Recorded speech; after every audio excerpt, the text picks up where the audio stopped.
लोभ और लालच किस हद तक सर्वनाश कर सकता है, भाई भाई में बंटवारा करवा सकता है, ये तो हमने बहुत अच्छी तरह से महाभारत में देखा।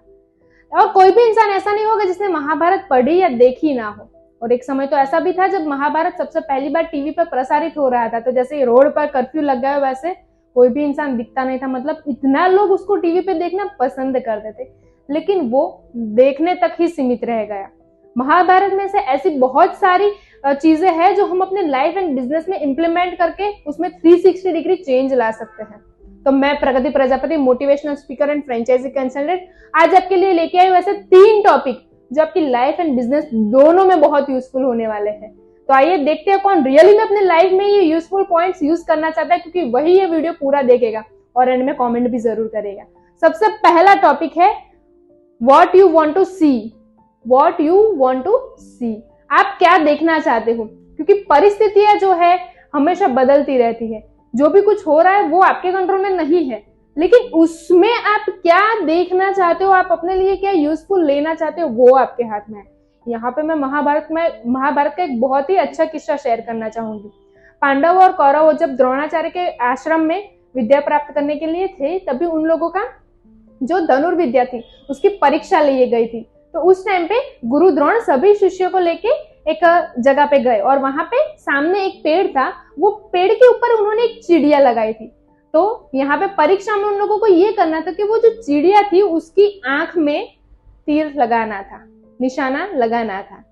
तो तभी गुरु द्रोण ने बारी बारी सभी शिष्यों को बुलाया। सबसे पहले बुलाया युधिष्ठिर को। युधिष्ठिर को बोला कि युधिष्ठिर तुम ये बाण सबसे पहले लगाओ। तो युधिष्ठिर को जब पूछा गया कि तुम्हें क्या दिख रहा है, तो युधिष्ठिर ने आंसर दिया कि गुरु द्रोण, मुझे आप, मेरे भाई, मुझे पेड़ और चिड़िया, ये सब दिखाई दे रहा है। तो गुरु द्रोण ने कहा बेटा तुम बाण रख दो, तुम ये निशाना नहीं लगा पाओगे। उसके बाद गुरु द्रोण बुलाते हैं दुर्योधन को।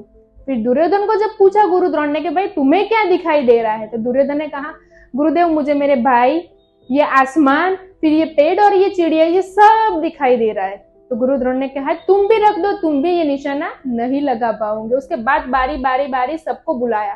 फिर जब अर्जुन की बारी आती है और गुरु द्रोण उनसे पूछते हैं कि अर्जुन तुम्हें क्या दिखाई दे रहा है, तो अर्जुन ने बहुत ही सरल और सटील जवाब दिया कि गुरु द्रोण, ना ही मुझे आप, ना ही मुझे मेरे भाई, ना ही पेड़, मुझे सिर्फ दिखाई दे रहा है तो है चिड़िया की आंख, जिसपे मुझे निशाना लगाना है।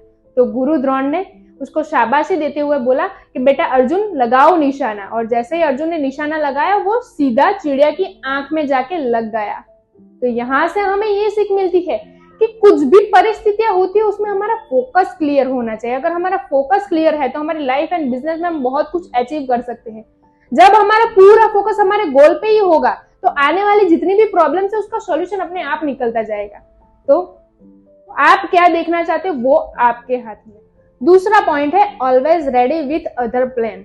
आप लाइफ है या बिजनेस है उसमें जो भी काम कर रहे हो, अगर पहला जो आपका प्लान है वो फेल हो गया तो क्या, आपके पास में दूसरा प्लान तो होगा ही, बैकअप भी होता है, लेकिन वो भी फेल हो गया तो क्या।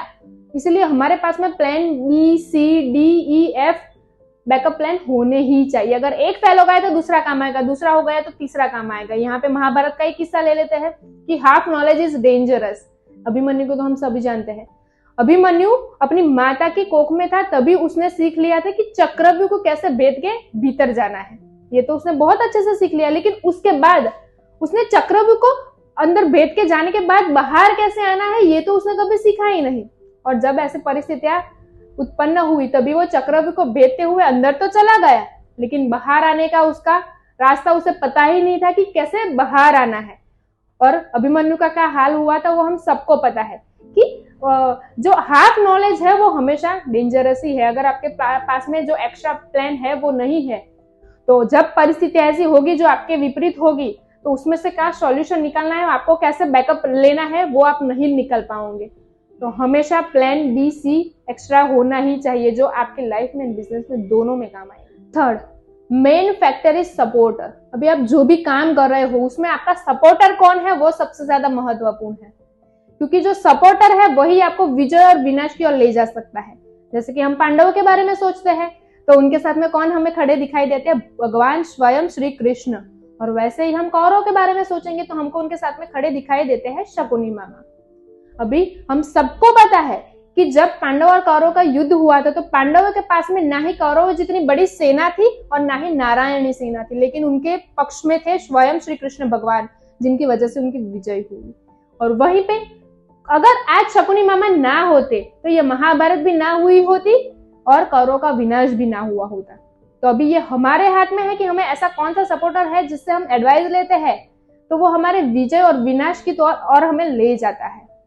तो ये जो महाभारत के मेन फैक्टर थे वो यहाँ पे मैंने 3 आपको दिखाए, लेकिन ऐसे बहुत सारे फैक्टर है जो हमारी लाइफ एंड बिजनेस में बहुत यूजफुल हो सकते हैं। अगर आप दूसरे फैक्टर भी जानना चाहते हैं तो हमें कमेंट में जरूर बताइएगा, हम उसके ऊपर पार्ट 2 भी लेके आ सकते हैं। लेकिन अगर आपकी कमेंट्स जितनी ज्यादा आएगी उतना ज्यादा हम सोचेंगे कि इसके ऊपर हमें पार्ट 2 बनाना है या नहीं बनाना है। और ये वीडियो अगर अच्छा लगा हो तो किसी को शेयर करना ना भूले। थैंक यू, धन्यवाद।